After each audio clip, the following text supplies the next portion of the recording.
Welcome back to the Mind of Symmetry, everyone. Today, I am honored to be joined by Paul Rushworth Brown, an English born Australian novelist whose work has been winning international praise. His latest novel, Outback Odyssey, is a powerful historical fiction set in 1980s Australia. It sounds incredible, honestly. It's described as hauntingly honest and even been compared to Kill a Mockingbird for its allegorical depth and cultural resonance. Paul's extraordinary life growing up in post war Yorkshire and working in remote Australian outback and later leading Australia's national Paralympic football team bring a rare authenticity to his stories. We're diving into the journey behind the writing, the craft, and the heart of Outback Odyssey. So, Paul, welcome to the show. Thanks, Si. Thanks for having me. Okay, so can you tell us a little bit about your background and what first pulled you toward writing? Well, probably about 5 or 6 years ago, I tried to write a family history, and my first novel, Skullduggery, is actually based on it's a historical whodunit based in 1590, based on my furthest away ancestor that I could find, Thomas Rushworth. And I just used him and his fictional family as the protagonists in this novel. And then 4 novels later, always wanted to write some Australiana, and then Outback Odyssey was born. So, do you remember the first story you ever wrote, like the first moment you knew that you had to write it? Well, it would have been Skullduggery. I just, after doing so much research on Thomas Rushworth, I really wanted to know what it was like for this peasant farmer living on the moors of Yorkshire back in 1590. And then obviously turning that into a fictional whodunit was very interesting. Sounds like it was pretty compelling and it was just something you latched onto and had to write, which I understand. You've obviously lived multiple lives post-war Yorkshire, the remote Australian outback, and leading Australia's national Paralympic football team. How have those experiences shaped your voice as a novelist?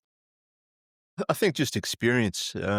I think also I'm an educator, I'm a teacher, so I think all those experiences and being being widely travelled. I did a lot of travel when I was a bit younger, and I suppose I worked out in the outback, lived out in the outback, and I suppose all those experiences give you an insight into people and places, and that obviously helps with your development of stories and characters. So, was there anything particular that sparked Outback Odyssey? Yeah, well, funnily enough, it was actually the Pararoos because this happened about 10 years ago. But I was the head coach of the Paralympic team and developed the program. Worked with them for about 10 years. We were overseas a couple of times a year playing internationals. And then all of a sudden, the Australian Sports Commission turned around and said that they were going to cut the program. So I got in a bit of trouble. I went public. I went to the ABC. Had 80,000 people sign a petition. Anyway, to make a long story short, they reinstated the program. And then fast forward a year or so, and they made a documentary on the team, and the powers that be just basically erased my name, even though I was the one that came up with the name, the Pararoos. They basically erased my name from their history, and I suppose come forward a number of years, and Australia had a referendum to give First Nations people a voice in Parliament. And it was knocked back by the Australian public. And I suppose those two events put together gave me an insight into how these people feel about not having a say about their own people. Yeah. Outback Odyssey is allegorical, so in other words, you can read it as just a fictional, historical fictional romance adventure novel, but it's allegorical. In other words, it I suppose holds up a mirror to Australians, and it looks at things like prejudice and racism, and just the fact that obviously I can't talk for First Nations people, but what I do is I resonate that feeling that I had with the Pararoos with how I believe they Yeah. feel with regard to not being allowed in the Constitution. Yeah. I suppose that whole issue of silence and not having a say is like the underlying allegorical theme to Outback Odyssey, but it doesn't preach. It just basically tells a story. Well, And as I say, it's a historical fiction set in 1950s about a young migrant that leaves Yorkshire and comes to Australia, and they send him out to the outback. And then, other than he basically accepts First Nations culture. So I suppose it a tapestry of their culture and their wisdom. So yeah, it holds up a mirror. it sounds like a great book on that aspect. It has been called hauntingly honest and compared to To Kill a Mockingbird. How do you feel about that comparison, and what ideas were you hoping to explore? I mean, that's a huge. I mean, To Kill a Mockingbird was a classic. Um, so it's a huge thing to take on board, I suppose. How I feel. I'm not an advocate for anybody or anything. I just write stories. But if I suppose if a novel can, I suppose, identify elements of racism and prejudice in our world and tell a story that gives people another view and gets them to think about being a better human, then I suppose, yeah, that's a good thing. Yeah. How do you balance research with your lived experience to render nice Australia on the page? Uh, as I said, I spent quite a bit of time in the outback, and I suppose thinking about it, I hitchhiked all around Australia, and quite a few years ago now. But I suppose the most important thing about Outback Odyssey was actually being respectful of First Nations culture.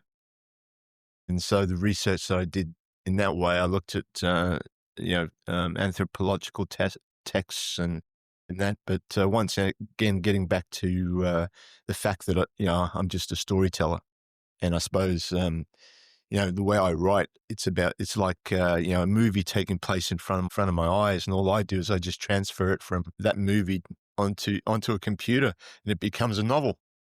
You are the first author I have ever heard say that other than myself when people ask me about my process, because it is sometimes so difficult to explain that to someone else when you have that kind of mind. And I've said that in some interviews.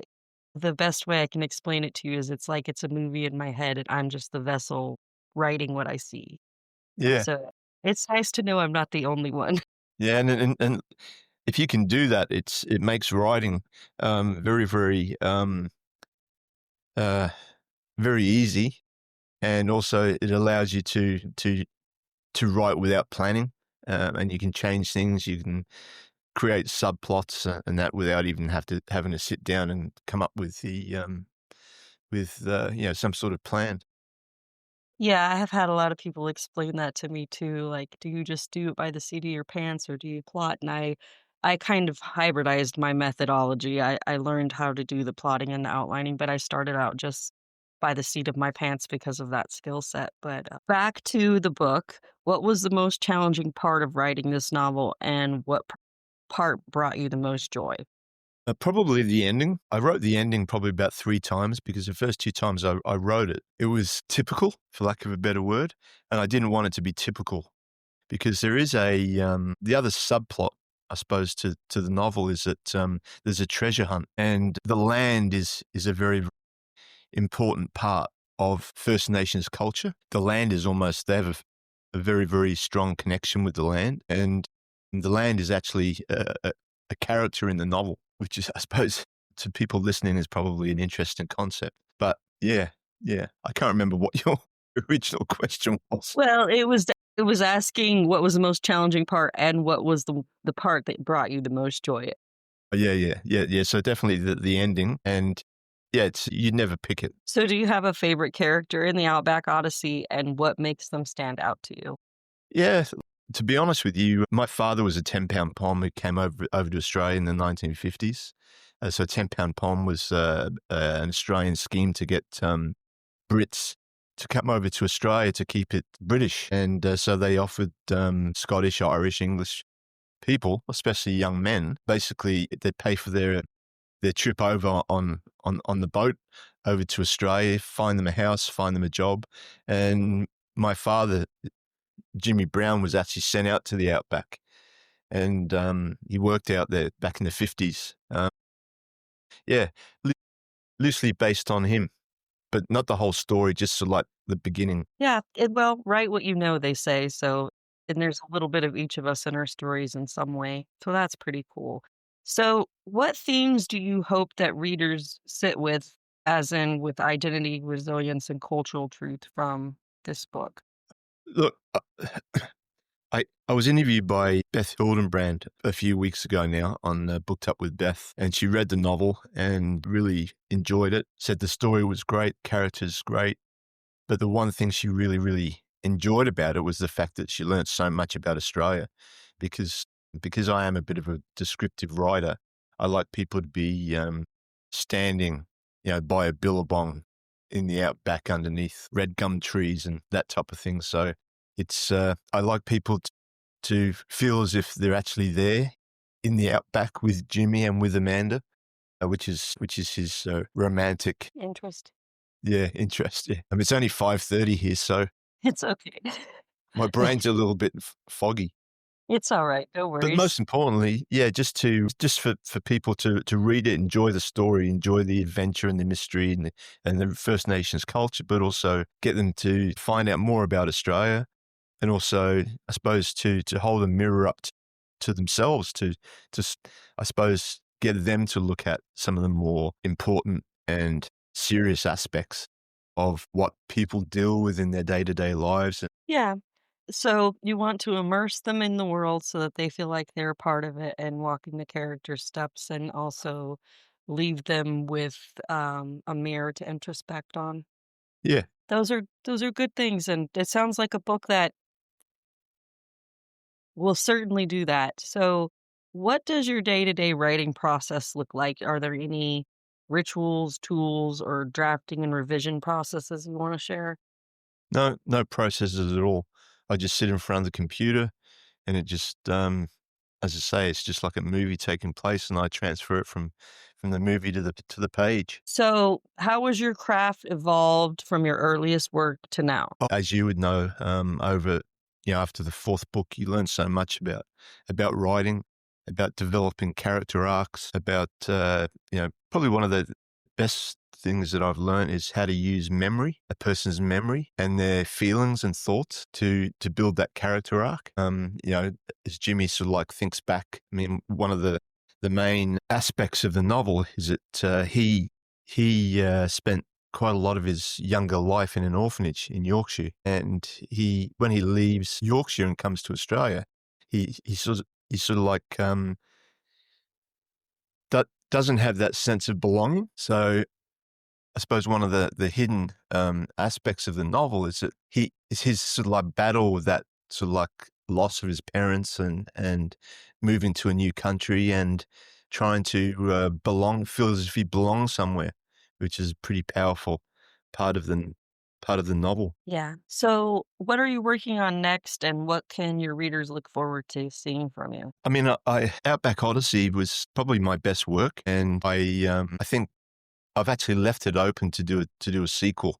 Whether I do that really depends on how the public and people take to Outback Odyssey. I'm currently in negotiations with a director in Europe who's seen the screenplay that I also wrote, and he's interested in turning it into a screenplay. That was actually my next question. If Outback Odyssey were adapted for film or TV, who would you cast in your lead role? I'd like to say Hugh Jackman, but he's a bit old now because Jimmy's only 18, so probably an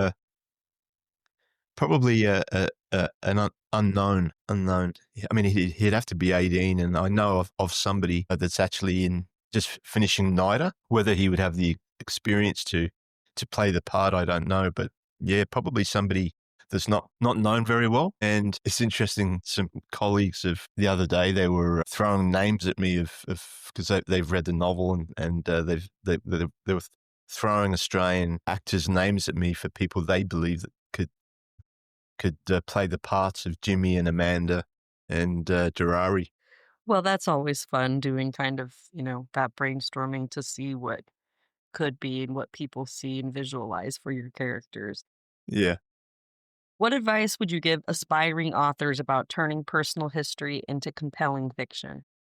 do it. Just start. If 20 years ago somebody said to me that you're gonna be a published author of 4 novels, I wouldn't have believed them. I said, yeah, there's no way. And then once you start that on that road, and you learn so much, and you actually get to the point where um, you know people actually appreciate your work. It's like a drug. It is. You just can't stop. So yeah, it is hard to start. I remember telling a colleague of mine that I was going to um, write a book, and he turned around and he laughed and he said, "Oh look, they'll be using the pages to wrap fish and chips in it." Ugh. And now he was a friend, and he's not really a friend anymore. But I'm sure he looks at the press releases and the things happening on US TV and that type of thing, and he thinks, put it this way, I think he regrets what he said.